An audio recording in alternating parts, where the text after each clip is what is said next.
Hi, welcome to today's tasting note. I wasn't planning on doing the one of these today, but one of my suppliers came in with some wine that is too exciting and too, well, it's a unique wine, so I couldn't not use that opportunity. I don't have the bottles. He obviously had to take them away because these aren't cheap wines, but I thought I would tell you a little bit about them and then tell you what I think of them. I've deliberately not tried them, so you're getting my first impressions on these wines. So apologies, I've got my cheat sheet here because literally 5 minutes ago I learned about these. So they're from Alicante. There was a cellar there that was basically, the door was locked in 1960 and wasn't reopened again until 2019. The wines are 100% Monastrell, so that's Mourvèdre, better known as Mourvèdre in France. They're not fortified, but they were picked really late, so you're getting higher levels of alcohol. You know, they sort of were fermenting up to sort of 16-17% alcohol. The wine is Fondillon, which was drunk apparently by a lot of the royal courts. It was pretty much an indestructible style of wine, and apparently on his deathbed, Louis XIV asked for cake soaked in this wine. So so you know, it's one of these, you know, nice stories sort of thing. The style of wine disappeared in the 19th century, pretty much. Only a few producers still make it, and this cellar, which is called Louis XIV, or the producer is called Louis XIV. This cellar, as I said, was pretty much, you know, locked up for the best part of 6 decades, and they're releasing 2 wines, or the wines that will be available. There are 2. There's a 25-year-old and a 50-year-old. Now, how do you do that if the wines have been sitting for 60 years? Well, basically, the 25-year-old is a couple of old barrels from this cellar that have been blended with some wine from another producer that is at least 25 years old. And the 50-year-old is a single barrel, which the barrel was originally from the late 1800s. That was when the barrel was made, and it's sort of a Solera system, that you know, was on the go up till probably the early 60s when it was locked up and forgotten about. So so there are wines in the second wine I'm going to show you, which is the 50-year-old. There'll be actually some traces of the original wine back from the late 1800s. So the first one we're gonna try is the 25-year-old. As you can see, it's sort of got this nice sort of browny color, but it is actually quite, I don't know if you can see that, it's quite pale, particularly when you compare it to the other one, which is really dark and brown and murky. So on the nose, you're getting a sort of slight bonfire toffee. You're getting, it's almost a bit like a Pedro Jimenez sherry in that you've got that really intense treacly dates and figs and prunes aroma. But then there's a lightness as well to it. There's almost this really sort of subtle floral note just nudging through a little bit.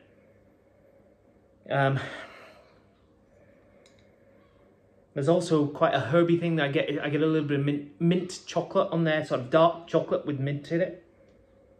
And then more of that toffee, just rounding it off and softening it off, and then prunes and dried figs and that sort of thing.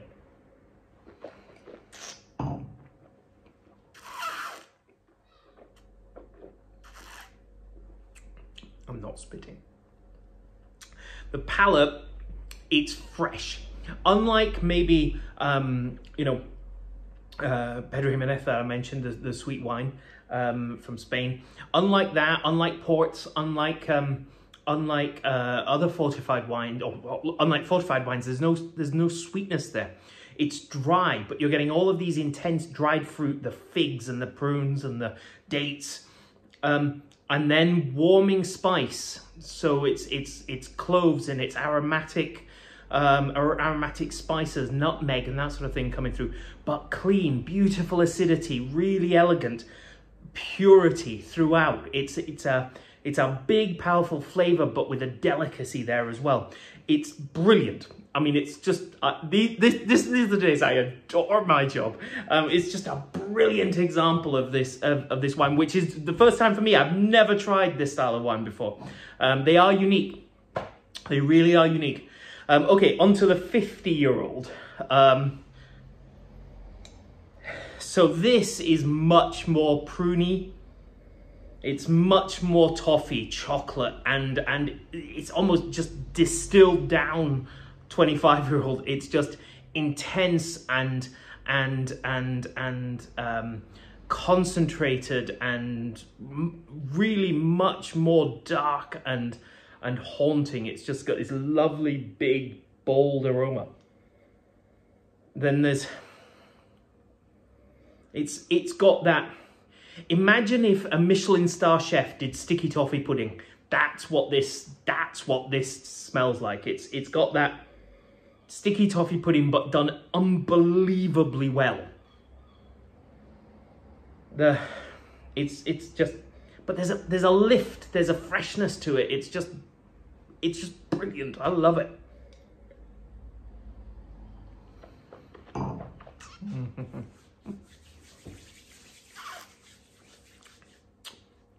So we're nudging into balsamic vinegar. Loads of acidity. You are getting that slight sort of tang of a sort of vinegary note. You're getting sort of tobacco. You're getting leather. It's like sort of almost like sort of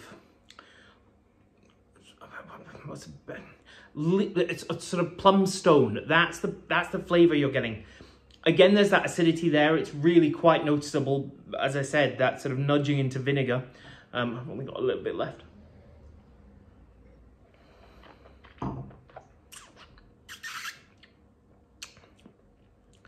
Tobacco. There's a sort of harder cigar tobacco, so quite a robust tobacco there.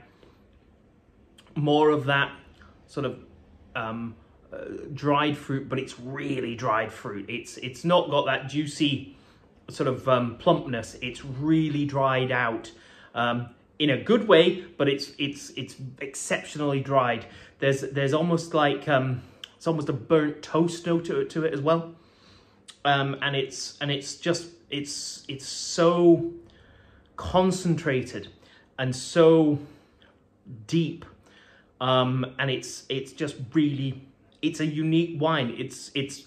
And it's not going to be repeated. I think it's 480 bottles. I think it was 425 bottles, and their plan is that they've drawn off, probably about 200 liters or something like that from this barrel, and they're going to refresh that with a 25-year-old and then age it further.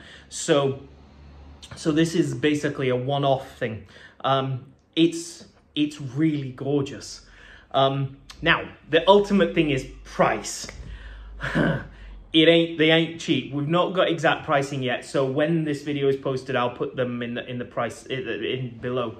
But the 25-year-old is going to be sort of let's say mid two figures. So you're looking somewhere 50, 60, 70 pounds, somewhere in there.